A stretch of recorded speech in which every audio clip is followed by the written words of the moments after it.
I'm Wendy Hartsock, science and peptide enthusiast. This is Exploration Science. Welcome to part 2 of my discussion with Jan Pawlas, a scientist at PolyPeptide Group, and Jonathan Collins, the Vice President of Business Development at CEM. We continue our discussion on the greening of peptide science. One thing, and John, you can probably speak to this pretty well too. I read the word chemophobia and I thought, oh, well, there's also a greenophobia, right? And that's this whole thing that we were talking about in sort of part 1 of this was how do we get folks to transition over to green? How do we make it comfortable for the chemist to start using enzymes? Or how do we make it comfortable for a company to say, when I'm going to go after a project, I'm going to utilize green chemistry? So John, one word for you on that, Wendy, yeah. And that's incentivization is a good tactic. Whichever kind you will, probably you would want a positive rather than negative incentivization, like the incentivization you see throughout Europe with the COVID vaccination is not necessarily positive, but it's incentivization nonetheless. So I think a positive incentivization, for example, from the just with regards to publishing, with it has to be driven by if we talk about publishing in journals, by the editors that they, if not necessarily make a demand, but just I know there's also one link from the which I sent in the paper, which is like an editorial of 10 of the biggest ACS journals, where they really speak strongly for the authors to take into account various aspects of greening and sustainability. So they have to be the, what can you call it, the standard bearers, and everybody, like for instance, if just to give a specific example, if like an editor-in-chief of JMed Chem said, well, that's great, you guys, if you make some nice papers of peptide-based medicinal chemistry, but it will be taken into account throughout the reviewing process as well, what kind of chemistry has been used to arrive at those, those biological activities, because that certainly is not the case as of today. And if it's not the case, then the authors say just, well, I can use whatever I want. The only thing I think that's being considered as far as significant is novelty, is the activities of the compound. But if the editor-in-chief states something in that regard, that will make people think once or twice about that. So yeah, absolutely. And then John, I was going to ask you about, because I think so Jan brings up a point which is more sort of this like overarching stance, but on the company side, when you're talking to folks, what are some of your tactics to sort of help companies embrace your efforts towards green? I mean, I think there's always been like a tendency for people to say, well, we've done this in the past. People can tend to be conservative. Well, should we switch to this? But I do think there's in general an appetite right now. People are open-minded more than I've ever seen in the past. Maybe one of the things, and I think it's things like companies like PolyPeptide and CEM can do is really help the market kind of. There's lots of publications and things going out there, but almost assimilate all this and provide some guidance of, like methods that are sort of universal that people can use. Because probably some people are confused. They have an appetite, but there's all kinds of different research groups right now maybe publishing something with some totally different solvent or some totally different resin. And maybe, I think like these discussions are great, trying to assimilate things into some maybe more standard protocols that people could use. I know in the past I'd used, from whether it's well-known peptide publishers, like books they'd published, or protocols from things like, used to be things like from Nova Biochem or others, that it was like really nice starting tools you could take. Say, hey, this will get me started. And I think the information's getting out there, but I think us that are involved in the development, that's a little bit of an onus on us to kind of work together and say, hey, here's some broad protocols.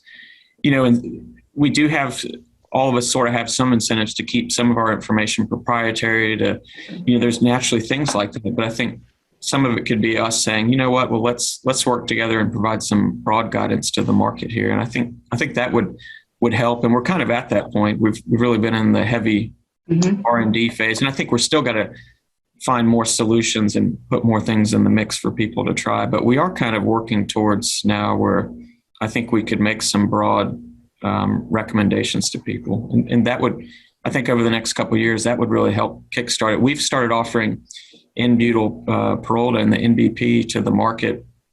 But I think we're still even working with and saying, well, what's the optimal way to use it with microwave and also without microwave at room temperature? Because I think the conditions for green chemistry and some of these things is a little bit different if you're at room temperature versus elevated temperature.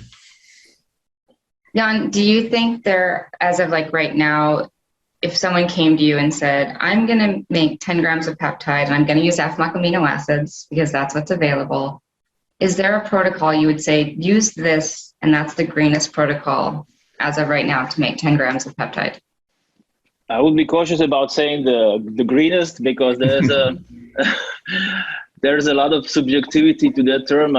In one of the reviews on the greening of chemistry, there stated that green chemistry is essentially a social construct, if you will. It's important to bear in mind that greenness is like in one of the reviews I said one should think of it more in this systems fashion where for example replacing DMF with less hazardous reaction medium is a noble and necessary endeavor, but it's not like a standalone initiative where you just swap DMF with a greener solvent and you home free your process is green, because it's specifically with SPPS there are so many other things that can easily be pointed at as being non-green. So what are you going to do? I mean, which is more important, like solvent minimization, replacing the hazardous solvent, replacing the hazardous reagent? In reality, it's all of the above, and it's doing all of the above simultaneously in integrated fashion, where it gets a bit dicey because oftentimes you tend to say, well, that's too difficult, and you just focus on, let's say, replacing the solvent and keeping everything else intact, which is getting you somewhere, but not necessarily where you ultimately need to be. So I think it's always trying to do what's baby steps first, like and also in the context of manufacturing, you have to appreciate that different people have different expectations as it pertains to cost of manufacturing. So you have to it's oftentimes you just an integral part of the demand to green acid that has to be green, but not more expensive. That certainly pushes a lot of the solutions which are available and it's right off the table. It just always has to be that the chemical, the scientific sustainability goes hand in hand with the economical sustainability. That's just the key challenge, how to make those two not to clash with each other. So, but just back to now I was straying away. Just back to your point. Yes, we will always have some preferred. Let's say solvents or solvent combinations or reagents combination, so which are greener than, let's say, the what you would say the conventional peptide manufacturing standard. It's really just the Stone Age, choice of reagents, and solvents is obviously DMF or NMM, and you wash 10 times after each step, and the things of that nature, because nobody's telling you not to. And it's economically sustainable at the same time, because due to the effects of the scale, these conventional reagents or solvents are just being cranked out in such a huge volumes that even though if you use tons of them, it still doesn't really punish you economically. So being trying to replace them with green counterparts, you really have to get creative also how to do it in an economical, sensible fashion. And then also there's the different what you encounter in this greening journey. I would say there's different schools of thought, as we were talking about diversity of opinions, which is fair enough, and you really see organizational preferences. I would say as an overarching thing, I would say there shouldn't be any green premium to greening efforts. That I think is also, if you read the review in Angewand, I sent the link to Bach Jimenez, that's the grand challenge of the chemistry for the next decade, is how to decouple, the environmental and economical impacts of green chemistry, because to green any, whether it's peptide chemistry or cosmetics or something else, to green a chemical process is infinitely less challenging if you don't have to do it within a constraint of a certain budget. If you can use all the money in the world, then it's a different kind of challenge. And we see it throughout the society nowadays that you see these greening agendas, Green New Deal you have in the US. We have a similar initiative here in the EU, and what the chief concern is how to do that without destroying the economies of the countries that are having this green agenda and the green vision, because that can be easily done if you don't really have that built into your thinking. Right. So that is definitely very futuristic as far as like what we need to do, right? You're talking about very in-depth, like changing society. And I 100% agree. I think John would too, that those things have to happen. But you mentioned baby steps. So if we were baby stepping our way to a greener, and then obviously, what would you advise folks to utilize? What's maybe a better alternative to DMF? What's an alternative to methods of coupling, or are there resins that you think help improve the process? Just little things that everyone could do now that would help minimize.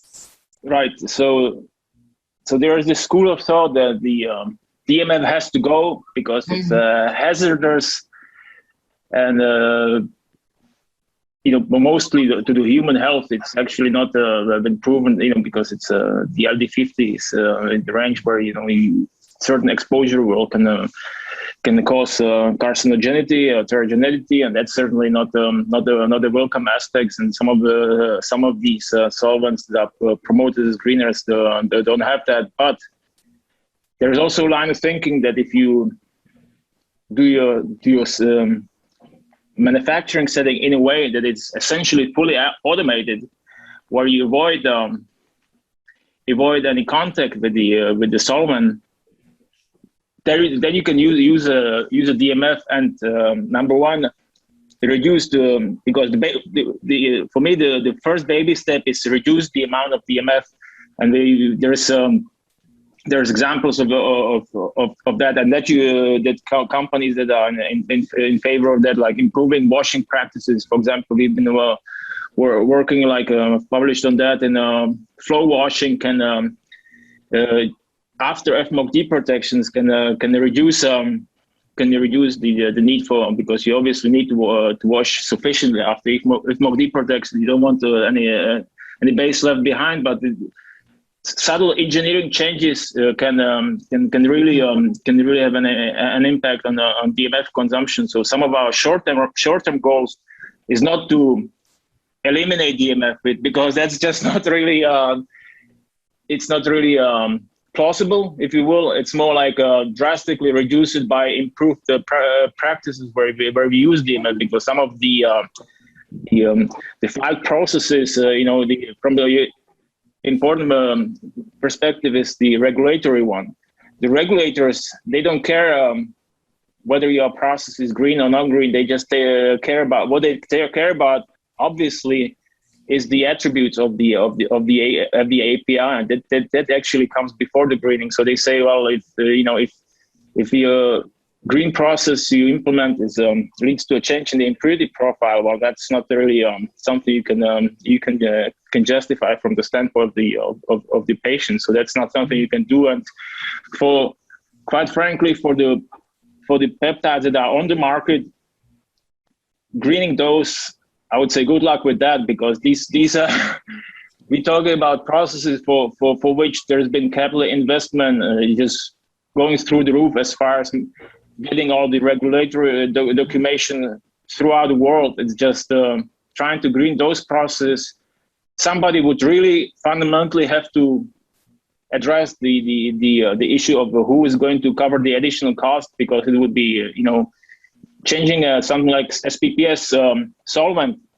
Just to give you the example where you were asking about, would the most likely what we inquired about mean a new regulatory filing, and that's a monumental endeavor. You don't just embark on without fully understanding the ramification of that. So more pragmatically, you could say on the short term, minimizing the amount of the DMF for the existing process within the regulatory filing could be a viable alternative. And then for the new process things that are in the clinic and less advanced projects of that nature, you can contemplate eliminating DMF altogether, because then there are no such regulatory constraints. So we obviously have a preferred solvents or solvent mixtures. Some of these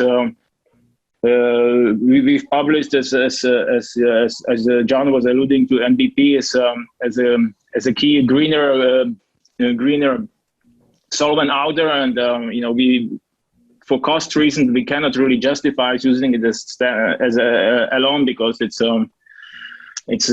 cost is significantly higher than the cost of DMF. So you have to get creative how to sort of use it and in a more intelligent way. Like, for instance, which co-solvent you can use it with. Do you need to use the same amount of the co-solvent in the chemical steps, or in the washes you perhaps can use much less of the expensive co-solvent? You just use some dummy co-solvent which does the washing purpose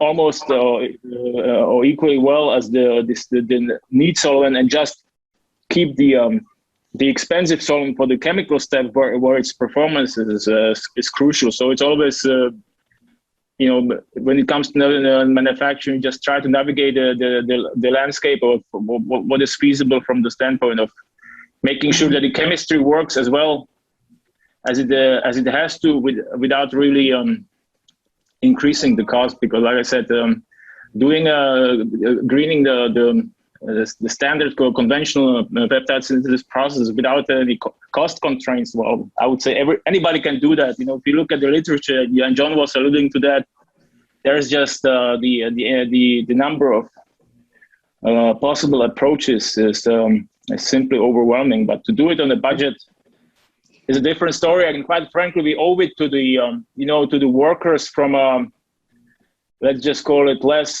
fortunate part of the world, that they don't necessarily have the surplus of the resources at their hand, because some of in particular in big pharma organizations, they might have a strategy which says, well, we are willing to take the green premium initially, and then we'll in the long run things will get cheaper, and then we will recover our initial extra cost. But how about those people who don't have that luxury?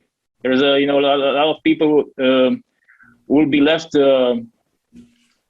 behind. Will be left. Will be looking in from the outside on this green revolution due to the cost reasons, and that's Sure. That's unfortunate if you ask me. Yeah. No, so John, Jan brings up this point. I think it's really obvious. I mean, all these are very important points, but one of them is cost, right? So I'm wondering, as you're developing the discovery base, and you are implementing sort of your green protocol or greener protocols. I'm not going to say green because nothing's completely green. Do you think that there will be a lowering of cost for some of these solvents? Is it, because sometimes just increase in demand decreases price. That happens with amino acids all the time, right? So I guess, John, do you think that the big change will come from the discovery scale? And then I guess, do you have some ideas maybe of how we address some of these cost issues? Yeah, when I look at this, one of the keys I think that opens the door and enables a lot of this is, when you kind of look at the whole SPPS process, is anything to make the deprotection step easier where you can use less space sort of opens up a lot of good things. And, so if you start there and look for ways to do that, and the ways I typically look at it is one is the resin. And I do think what we found is some of these PEG PS hybrid resins make that step easier. And then also the use of, in our case, microwave and some of the elevated temperatures makes the deprotection reaction where you need very little base to do that, and you can get complete deprotection. And that's good for a lot of reasons, because then, as Jan was saying, then the amount you've got to wash and get out of your system is just easier and less. It allows more solvents you could come into to use that maybe aren't quite as efficient or have higher viscosity if the temperatures is higher. And so if you're using less solvent in general, this cost premium starts to become a little bit less, which makes that burden you're putting on the whole system not as overwhelming. And I think some of that is useful. And also, as Jan was saying, certain parts of the world where there's a barrier to having an upfront expense and then maybe work it down over a number of years, this is a much easier method for people to adopt and digest, because it's basically saying, well, kind of use what you've got now, and it's just more efficient. So the barrier to adopting it is less. So I think that's sort of one of the keys in really honing in as an industry. We focus there. It makes it better. So for instance, NBP is more expensive than DMF. I mean, there's some incredibly low prices for DMF, I've heard, in large amounts. I don't know that necessarily in a laboratory R&D scale, it's as big of a deal to buy a 4-liter bottle of NBP versus DMF. But I mean, those are definitely real concerns. But if you're putting, a fifth or a tenth the amount of base in your system, and you can reduce the amount of NBP you need, especially at high temperatures where you get more diffusion, then maybe that burden isn't as significant, and that'll help. So to me, that's sort of a key part, I think, in the short run, as we hone in and focus more and more there. That's sort of an initiative we have here, which I think helps. It also makes the whole process faster when you're getting rid of wash steps and making the reactions easier like that. And that also has some benefits as well. Yeah, and so that also, I guess something I should point out is that we can do that on discovery scale, but we can also do that on manufacturing of 500 grams of peptide, but then it stops, right? So then how do you, what can we do, I guess, if we're starting out at the beginning of discovery and saying, here are these methods you can utilize up to, say, 500 grams. Does that take then, I mean, Jan, I think had talked about this before, a whole new engineering problem on the very large scale of how do you translate all of that work to what PolyPeptide is doing. So yeah, maybe you can comment on that. Just give your thoughts. Yeah, I mean, even if you do things in the lab scale, you always have it in the back of your mind. Is it how am I going to juxtapose this, convert it into a process that can bear the chemistry on the let's say 10 kilograms of the peptide scale, because what we've been seeing for a number of up and coming peptide therapeutics is the tens of kilograms is nothing unusual nowadays. It's more or less the norm. And if you talk about the forecast, it's you start hearing tons of the peptide APIs ever so more often. So which is great in one way, because that means that peptide therapeutics are really catching on. But if you think about it in terms of producing thousands of kilograms of the peptide therapeutics. In the future, the years or decades even, that's really a huge social responsibility, because the way we've been doing it for the past decade, it's just not very well aligned with where the world is going as it pertains to try to limit the footprint of mankind on the planet. So really, what John was alluding to, this this much more nimble and way of doing things will, in my view, become mandatory, because the standard has always been, we use these enormous excesses, because that way you're safe as far as making sure that the conversion is in the very, very high 90s, and these bulk chemicals that are not costing you that much, and that it costs some extra DMF to wash the base. Nobody's really too worried about that, because the cost of that is not from the always look at the SPI, and you look at if there's a piece of the pie which is like, let's say, cost of DMF may not be the big, maybe let's say very small piece of the pie. So then then your incentive to make that pie piece of pie smaller is not that great with NBP, where if you if you switch from the DMF to the NBP, then that piece of the pie and the NBP piece of the pie become so much bigger. Then you have right away the incentive to do something from the overall perspective. And then like John's saying, yeah, absolutely, the minimizing the amount of the reagent that has a synergistic effect throughout, as it pertains to the washing goes down automatically, and also the chemoselectivity tends to get improved, because some of the side reactions you see in peptide chemistry is simply due to that, when you're using those enormous amount of reagent, that certainly doesn't bode well for chemoselectivity, if those chemoselectivities or the lack thereof are due to the excess of the reagent. So it's almost like you can address one problem and address several other ones simultaneously. But in the large scale, it's always a matter of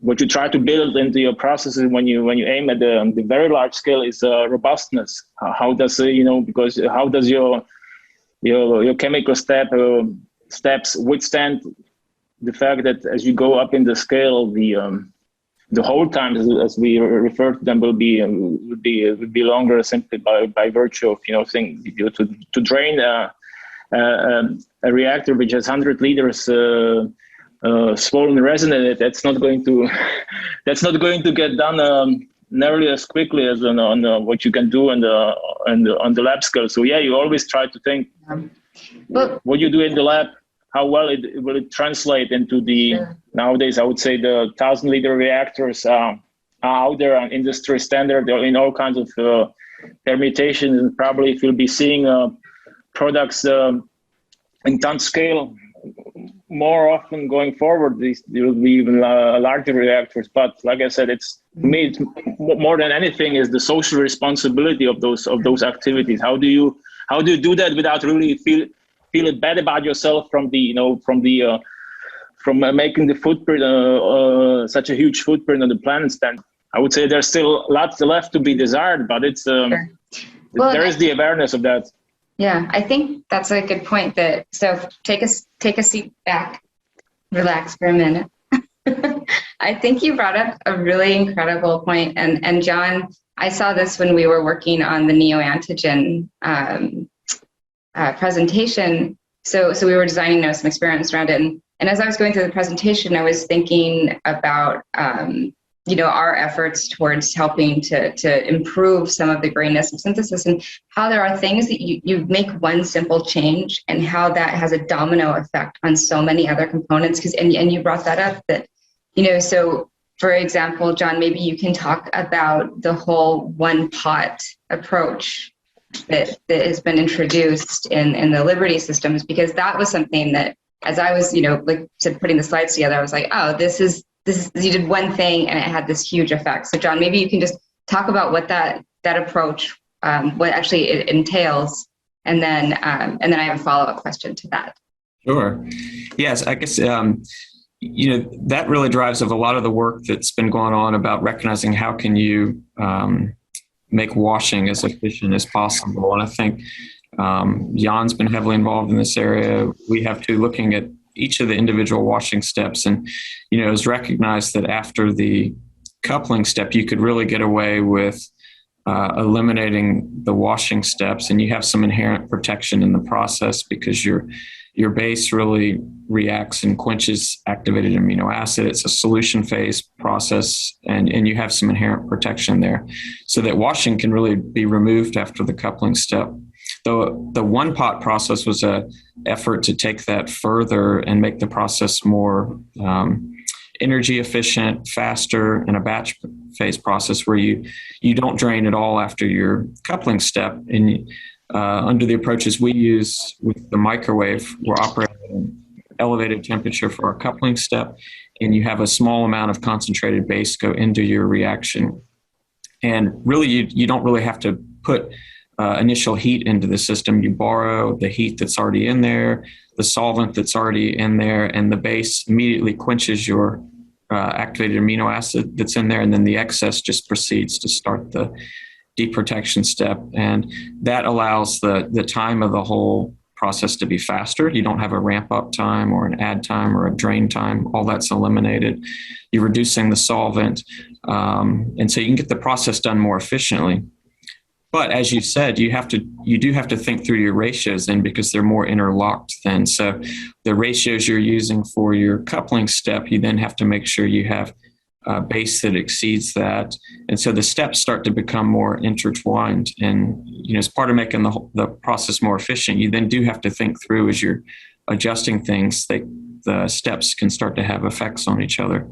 But I think overall, as the process gets more efficient, I think there's going to be more things like that come up as you start to eliminate these massive excesses. So it's important for the chemists, I think, as we're moving forward, to really think through that. And it can take more time up front when you're developing the processes to kind of understand the effects of things. But on the outcome, you can still come up with these pretty robust methods. We use that one pot approach regularly now, even for long 100 amino acid proteins, and it works great on our scale. And we're now starting to put it in place on our large scale system. And I think that is sort of further that process of, if you can really reduce the amount of chemicals and make things more efficient, then the cost burden of switching to something can become less.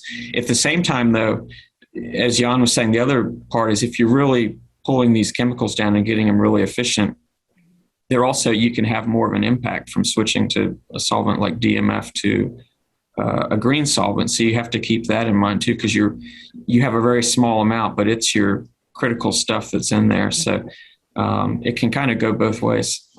Yeah, excellent. Yeah, I mean, so that's what I wanted to bring up that example, because I was thinking of the neoantigens and personalized medicine, that maybe this is sort of, as Jan is saying, it's not that we're going to go and change the whole world of manufacturing, because that is going to be a social cause, right? And probably some engineering breakthroughs and some other chemistry breakthroughs, things like that, right?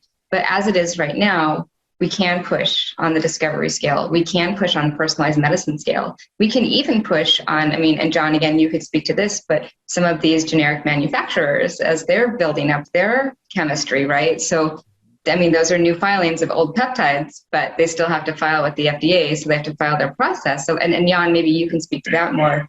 But, and in fact, I'm just going to shut up for a second and let you both talk about what I just said. So just any thoughts of around that? Yeah, I can speak up first. That sure. One pot approach for us has been really successful on meeting the demand of very fast peptide production for the neoantigen market, where it's at that scale, of milligram scale of these personalized peptides, where they need a really efficient, fast process.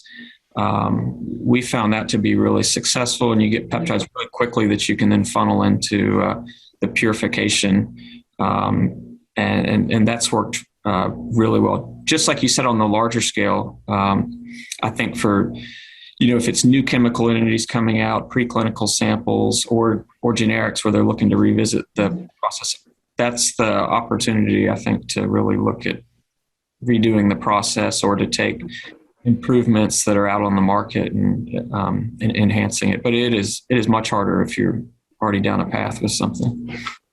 And Jan could speak a lot more to that than I could. Sure. Yeah, I think what you were alluding to with no antigen peptides is almost like what we see is these two extremes, like the move towards those humongous forecasts for some of the classes of therapeutics, let's say most notably the GLP analogs, where really the forecast of the in the ton scale is becoming more of a norm than a surprise. And there is already some therapeutics on the market in these scales, so it's not unthinkable that it will be more and more of peptide therapeutics coming on the market, and that in those amounts in the coming years. And at the same time, you see this new movement with the personalized medicine, where the name of the game is the other way around, whereas where the speed is still the king, and you obviously whichever way you can get there is the most significant parameter, because that's what's ultimately will save the life of the patient. If you make it a more diligent, thorough process, which will just take 10 times longer while the patient dies in the meantime, well, then congratulations, you did your job very, very well. You have a nice process, but it's not fast enough. So the speed is the king, and all the initiatives you just described, John, in terms of as you can collectively call these things with regards to pulling chemical steps, is telescoping, right? Whether it's coupling and the protection the other way around. What we're also seeing is initiatives towards merging upstream and downstream more seamlessly, because that is one thing is, of course, to do improving efficiency throughout the upstream. What you ideally should also be aiming at is, I like the word, dehumanize your the manufacturing value stream and entirely. So you push on the green button, and what comes out is not your peptide resin, what you have to then do things with, but what comes out is is a lyophilized peptide API without any human intervention. That is certainly worthy pursuit as in this personalized medicine arena, and I think you can do some baby steps around that. We've been using this manufacturing trick, where I would say still nowadays the norm to work up crude peptide is to precipitate them in wide range of antisolvents. Obviously, there's been some greener ones in the recent years, but it's still a precipitation, which is you need organic volatile solvent, and it's not a step which is perhaps ideal to automation. So what we've been using also on a very large scale is to take the TFA solution of the crude peptide and just neutralize it in something innocuous, like aqueous solution of ammonium acetate with a suitable co-solvent, because you don't want of course you have to do some due diligence around that, because the different peptides have different properties. So if you don't take that into account, you might see some peptides crushing out. But if you do it in a sensible manner, you just basically just neutralization is essentially a dilution of your TFA solution, that it can go directly into your ion exchange on our RPC column. So that becomes, I would say, much more.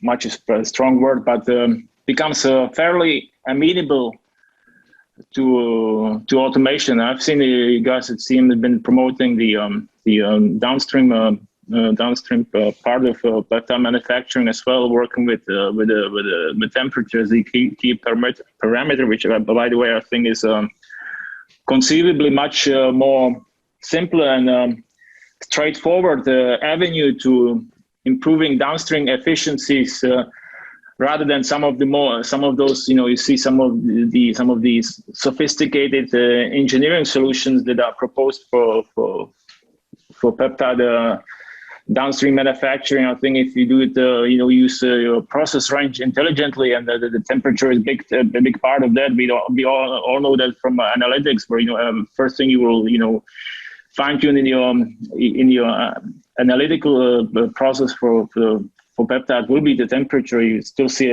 somewhat less of that in producing the peptide, but I think if you do that intelligently, then your entire process can be super fast and super efficient throughout. But like I said, what you were alluding to with the telescoping, the SPPS process, that should be just a theme throughout.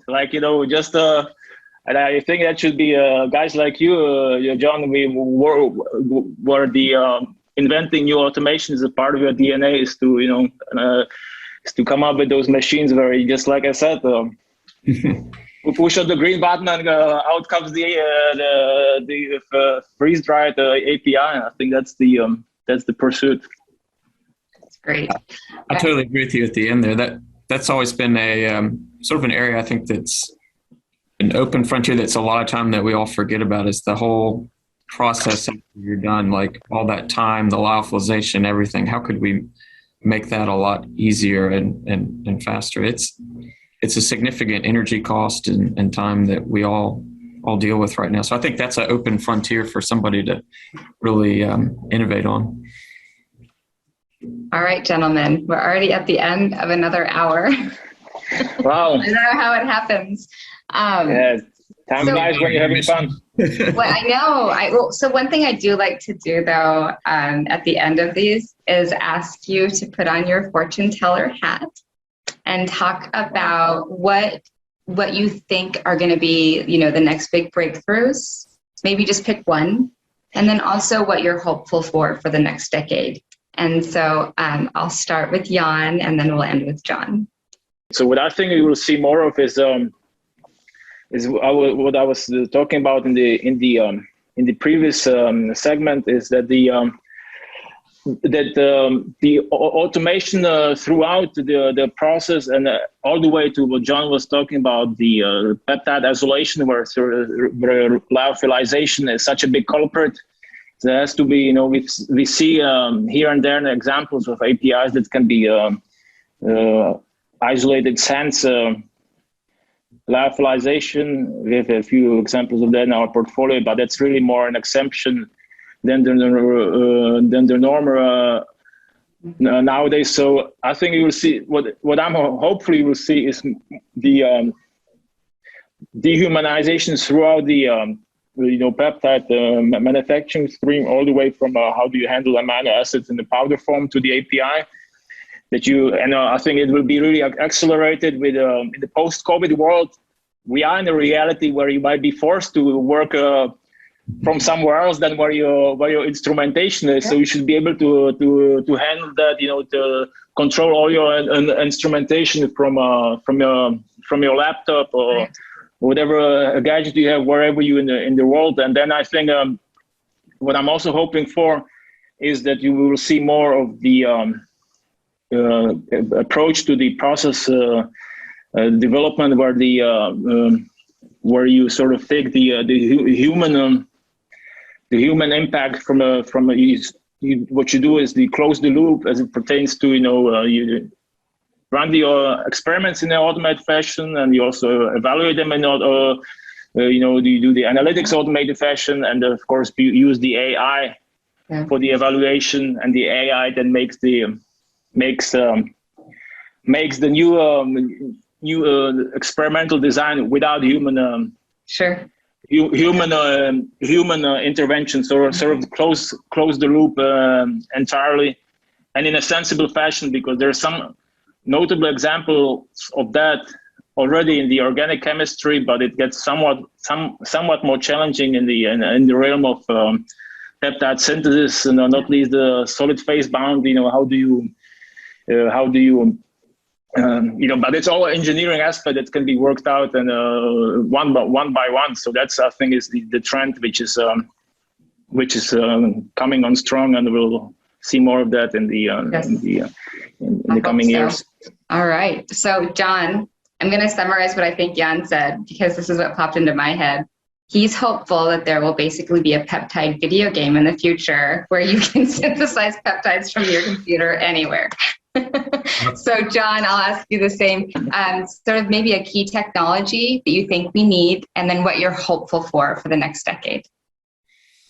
Yeah, I think I agree with Jan. I think, well, first I'd say SPPS and just iterative peptide synthesis in general, chemical synthesis, I don't see it going anywhere. I think there's going to continue to be refinements and improvements. And as Jan was saying, as each of these parts, like the synthesis gets faster, more efficient, we're working on the purification. As all these pieces get faster and more efficient, there's going to be more of a desire to link them together because you're going to be done with one part of it quicker. And I think that tendency will grow. So I think that's a great goal. It would definitely present some engineering challenges, but I see that as well, like a way to link these together so you can then get to from the start to the finish. And also totally, as Jan was saying, just the global situation with COVID and people wanting the ability and to work sort of more automated and remotely, I think that will also help drive that. I am kind of, as a new technology, I'm kind of interested in some of the developments with using ribosomes and cell-free protein synthesis over time to see where that can go. And maybe, I don't necessarily see it at this point replacing chemical synthesis, but maybe a complementary technology for like protein synthesis and being able to use more and more unnatural amino acids with the technology like that, where you could then have, this really efficient automated chemical synthesis. Maybe it's for shorter to medium length peptides, but then as we get open the access to more like protein therapies, maybe that would really take off as a complementary technology. So I think it's fascinating because at the same time, you're just seeing more and more developments in the peptide area, and all that's going to just fund more interest in R&D and development for ways to do it. So I think it's going to be a really fun field for all of us to be a part of. All right.